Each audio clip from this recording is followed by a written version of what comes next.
And it's time to sound the alarms. It's overreaction time, my friends.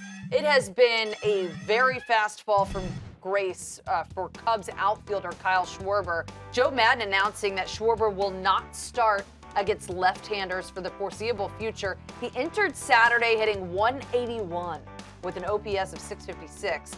Should the Cubs demote Kyle Schwarber to the minors, or is that an overreaction? I think that's an overreaction. He wore the collar again today, too. 0 for 3, a walk and a strikeout. Look, you look at the body of work and stand back. This is the first full April, the first full May that he's been healthy as a big leaguer. And, I'm not going to steal an idea. This is Dylan's thought, and he told us this a little earlier this evening, is that I'd rather have him playing well and doing what he does in October, that Kyle Schwarber, than worrying about what he's doing in April and May.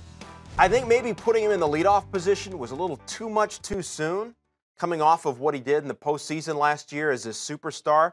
But if you're Theo Epstein, who personally went to Indiana to sit and scout him, you read the scouting report, we heard that it came out, the scout that scouted Kyle Schwarber put Babe Ruth in the same sentence when describing the bat and the potential for Schwarber. You have to trust your gut instincts if you're Theo Epstein, if you're Joe Maddon, that this guy is going to eventually break through and you want to stick with him. Right now, trade value is gone. I don't think there's really much trade value, certainly not if you send him down to AAA. I mean, nobody's, I don't think, want to give up a lot for a guy that's slumping and is in the minors. But, pitchers are starting to get used to pitching to him now. I mean, the book is out. We watched the game today. You can predict. I mean, you can see high and inside, high and inside, high and inside. And he faces it, gets himself deep and counts. He's 0-2 and has to battle back. Yeah. And when that continues to happen, and you're in that position against some of the pitching that affected today against the Dodgers was very good against him. So I think you stick with him. You trust your instincts. Theo Epstein has not been wrong yet in terms of the Cubs.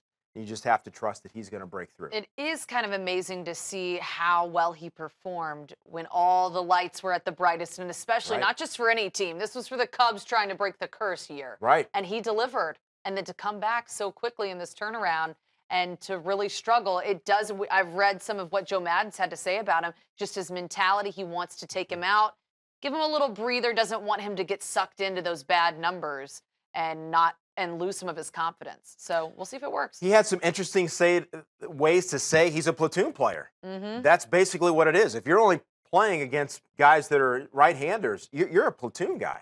And that's a nice way of Joe Maddon kind of trying to find the silver lining and parse his words. Yep. But that's basically what it boils down to. Kyle Schwarber is now, right at this moment, a platoon player.